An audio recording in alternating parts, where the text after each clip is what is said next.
सुलोचना एक गरीब परिवार की बहू थी। बहुत मुश्किल से वो पैसे जोड़कर घर को चलाती थी।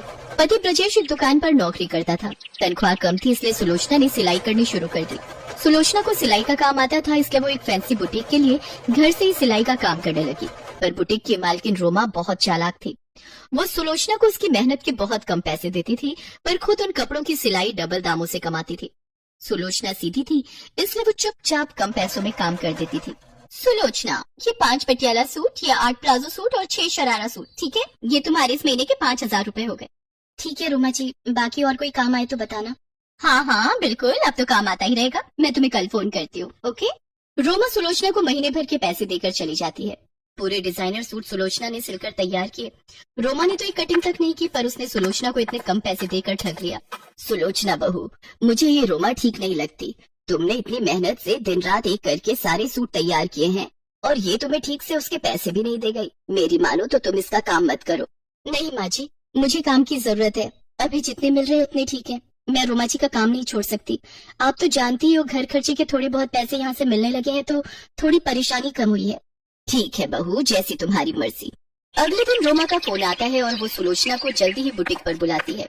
सुलोचना, बहुत सारा काम आया हुआ है। अब तुम्हारे पास बिल्कुल भी समय नहीं रहेगा, इसलिए तुम अच्छे से मैनेज कर लोगी ना? जी बिल्कुल रोमा जी, आप मुझे बता दीजिए क्या करना है। ये 2 ब्लाउज और स्कर्ट सबसे पहले सिलकर देने हैं। तुम सबसे पहले ये तैयार कर दो। मैडम, ये दोनों तो एक से ही हैं। हाँ, वो चांस की बात है। दोनों कस्टमर के कपड़े सेम ही खरीदे हुए थे, इसीलिए मैंने दोनों नाप अलग अलग लेकर स्कर्ट के कपड़े पर लगा दिए ताकि तुम्हें याद रहे कौन सा किसका नाप है। मम्मी, मुझे आइसक्रीम खानी है। क्या बात है मिशी, देख रही हो ना मैं काम कर रही हूँ। चंदू भैया, मिशी को सामने दुकान से एक आइसक्रीम ला कर दे दो। आपकी बेटी है ये रोमा जी? हाँ, मेरी डॉटर है ये। वो आज इसकी केयर टेकर छुट्टी पर थी तो ये मेरे साथ बुटीक पर आ गई। सुबह से बहुत परेशान कर रही है। अच्छा, तुम ये ब्लाउज और स्कर्ट ले जाओ और जल्दी से तैयार करके कल तक ले आना, फिर मैं तुम्हें और काम दे दूंगी। सुलोचना घर आती है और बहुत ही अच्छे से ब्लाउज और स्कर्ट सिलकर तैयार करके बुटीक पर दे आती है। पर उसी शाम सुलोचना को रोमा का फोन आता है। सुलोचना बुटीक पहुँचती है। रोमा बहुत गुस्से में थी। सुलोचना, मैंने तुम्हें जो नाप दिया था तुमने उससे बिल्कुल हटकर ब्लाउज और स्कर्ट की सिलाई की है। तुम इतनी बड़ी गलती कैसे कर सकती हो, जबकि तुम जानती हो मेरी क्लाइंट इतने पुराने हैं। वो विश्वास पर मेरे बुटीक में आते हैं। तुम्हारी वजह से आज मेरे 2 क्लाइंट खराब हो गए। पर रोमा जी, मैंने तो वही नाप के कपड़े सिले हैं जो आपने मुझे दिया था। मुझे कुछ नहीं पता। ये कपड़े ठीक फिटिंग करके दो और उसके बाद बुटीक आने की कोई जरूरत नहीं। सुलोचना कपड़े ठीक करके दे देती है।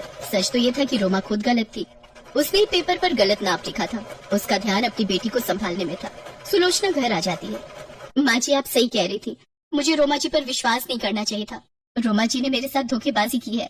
कोई बात नहीं सुलोचना बहू, मैं तो कहूँगी अच्छी बात है, ऐसी धोखेबाज औरत से तुम्हें छुटकारा मिल गया। पर माँ जी, अब मैं क्या करूँगी? मेरा तो काम ही बंद हो गया। अब तो परेशानी हो जाएगी। कोई ना कोई रास्ता निकल आएगा बहू, तुम चिंता मत करो।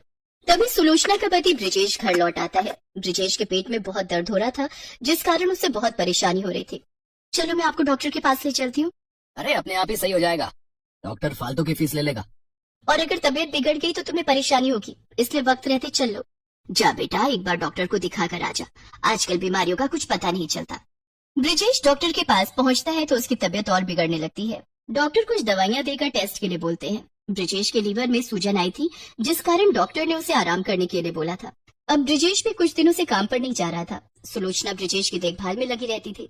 एक दिन सुलोचना ब्रिजेश की दवाइयाँ देकर लौट रही थी, तभी उसने देखा कि उसकी पड़ोसन अपनी सिलाई मशीन एक कबाड़ी को बेच रही है।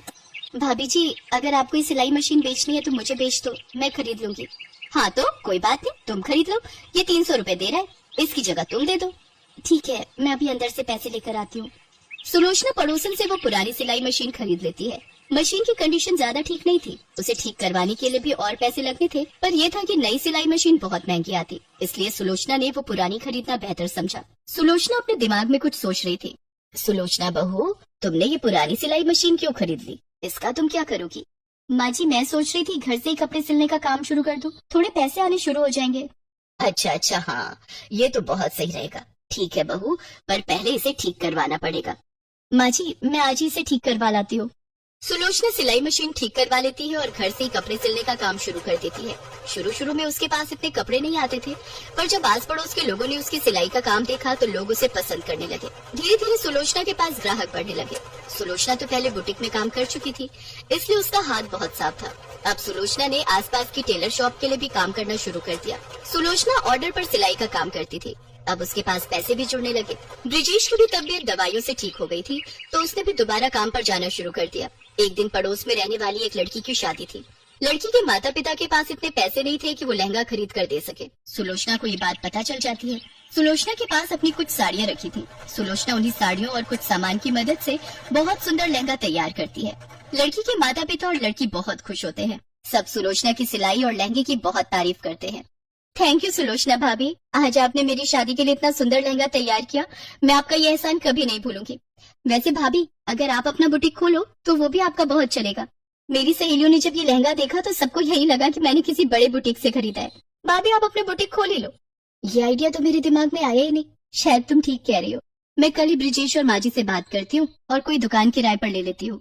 सुलोचना को बुटीक का आइडिया अच्छा लगता है और वो ब्रिजेश और अपनी सास से इस बारे में बात करती है। जैसे तैसे जुड़े हुए पैसों की मदद से सुलोचना एक छोटी सी दुकान किराए पर लेती है और वहाँ पर अपना बुटीक खोलती है। सुलोचना के बंधे हुए ग्राहक और बाकी नए और भी ग्राहक अब उसके बुटीक पर आने लगे। सुलोचना के हाथ की सिलाई और फिटिंग लेडीज को इतनी पसंद आने लगी कि उन्होंने किसी और बुटीक पर जाना बंद ही कर दिया और सब सुलोचना की परमानेंट ग्राहक बन गई। रोमा ने कभी मेहनत करके पैसे कमाए ही नहीं। उसे तो सिलाई आती ही नहीं थी, इसलिए उसका बुटीक बंद हो चुका था। रोमा नहीं जानती थी कि जिस बुटीक का नाम सुनकर वो अपना सूट सिलवाने आई है वो बुटीक सुलोचना का है।